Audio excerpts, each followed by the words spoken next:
Tour pour l'exercice de la cinématique. Ok, celui-là, c'est l'exercice 4.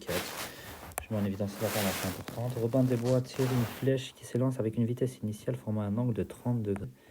Avec l'horizontale vers une cible située 150 mètres plus loin, la flèche est tirée depuis une hauteur de 1,5 m et le centre de la cible est situé à 50 cm au-dessus du sol. Quelle doit être la grandeur de la vitesse initiale pour que l'objectif soit atteint?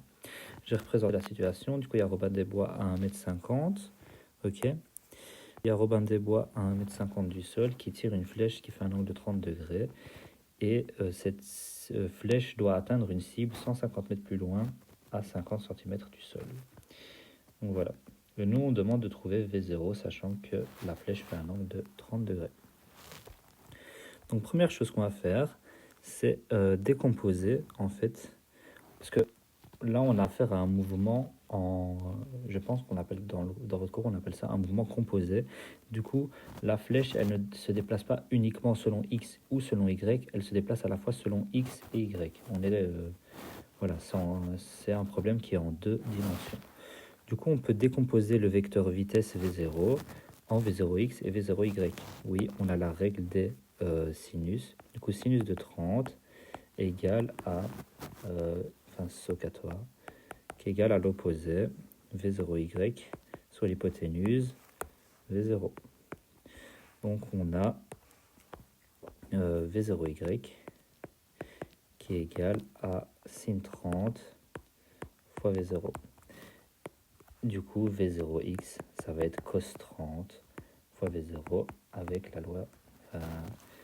On n'utilise pas SO, maintenant on utilise K.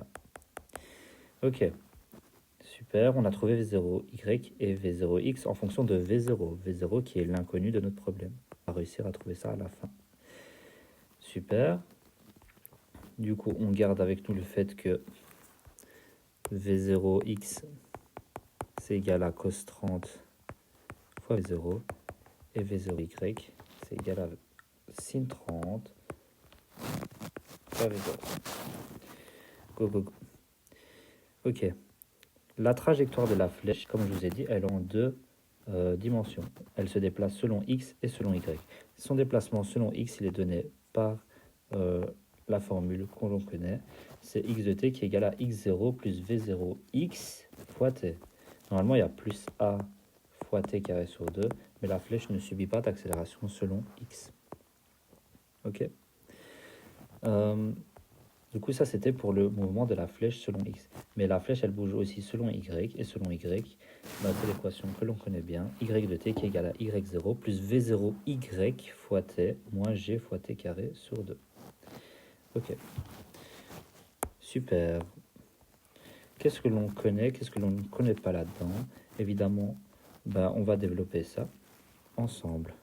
On sait que x0 et y0, ils sont donnés. On connaît la position de Robin des Bois. Il est ici en x égale à 0 et en y égale à 1,5. Du coup, on remplace x0 par 0 et y0 par 1,5. Du coup, ça fait x de t, ici on va y de t, qui est égal à 0 plus v0x, on remplace par ce qu'on a trouvé. Du coup, c'est plus 30 fois v0 fois t. Et y0, c'est égal à quoi? C'est égal à 1,5 plus v0y, c'est sin 30 fois v0 fois t moins g fois t sur 2. Super. Notre inconnu v0, elle est là. Ok. Mais on ne peut pas encore entièrement la déterminer. On va continuer du coup notre problème. On a une information primordiale, c'est qu'on connaît la cible de la flèche. On sait qu'après un certain temps, on veut que la flèche atteigne la cible. La cible est située en x égale à 150 et y égale à 0,5. C'est donné dans l'énoncé. Elle est là, la cible, à 150 mètres selon x et 0,5 selon y. Du coup, on va remplacer x de t par les valeurs. On remplace x de t par les valeurs 150 et y de t par ça va 0,5. Ok. Ça nous fait, pour la première équation, cos 30 fois v0 fois t qui est égal à 1, et en dessous, on remplace 1,5 plus 30 fois v0 fois t moins 9,80 sur 2 fois t carré. C'est super.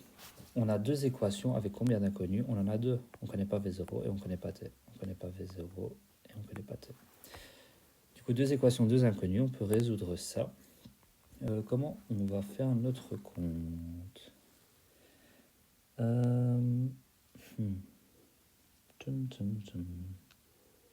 Ok. De la première équation, du coup de l'équation 1, je regarde juste si le temps est passé ou pas. On est bien niveau timing. De l'équation 1, on isole V0. Okay. Comment on va isoler V0? On fait quoi? On fait 150 divisé par cos 30 fois T. Ça, c'est égal à V0. On est d'accord? Faites-le calmement de votre côté. V0, c'est égal à 150 divisé par cos 30 fois T. Et qu'est-ce qu'on va faire? On a isolé V0 et on introduit l'expression de V0 dans l'équation 2. Dans 2. Ici, c'est 2 et là, c'est 1. Donc, qu'est-ce qu'on fait? On recopie 0,5 égale à 1,5 plus sin 30 fois V... Enfin, fois la nouvelle expression de V0. Allez, efface, s'il te plaît. Il ne suit pas. Il ne suit pas. La nouvelle expression de V0, 150 sur cos 30 fois T. Du coup, on a remplacé V0 ici par l'expression là-bas. Ok. Et ça, on recopie maintenant, on continue. C'est fois T moins 9,81 sur 2 fois T carré. Qu'est-ce qu'on voit ici? On voit que les T se simplifient et on n'a plus que T carré. Super. Du coup, l'équation 2, il n'y a plus qu'une seule inconnue qui est T. Et une fois qu'on aura trouvé T, on pourra remplacer T là-dedans. Du coup, go isoler T dans la deuxième équation. L'équation 1 reste la même. 150 divisé par cos 30 fois T égale à V0.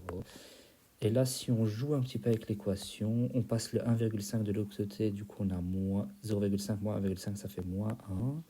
On passe de l'autre côté le sin 30 fois 150 sur cos 30. Et ça, c'est égal à moins 9,80 sur 2t carré. Ok. À la calculatrice, c'est faisable très facilement. Du coup, ce bazar-là, on peut le calculer. Et ok. Du coup, je copie-colle, je profite de la technologie, copier. Ah oui, il veut pas. Ok. Du coup, il faut juste faire... en gros, il faut recopier moins 1, moins sin 30 sur cos 30 fois 150 fois 2 divisé par moins 9,81. Et ça, c'est égal à t carré. Et si vous prenez la racine, ça, c'est égal à t. Super, maintenant le jeu il est fini parce que vous avez trouvé l'expression de t et vous remplacez t là-dedans et vous avez trouvé V0. Ça, c'est la vitesse avec laquelle Robin des Bois devra lancer la flèche.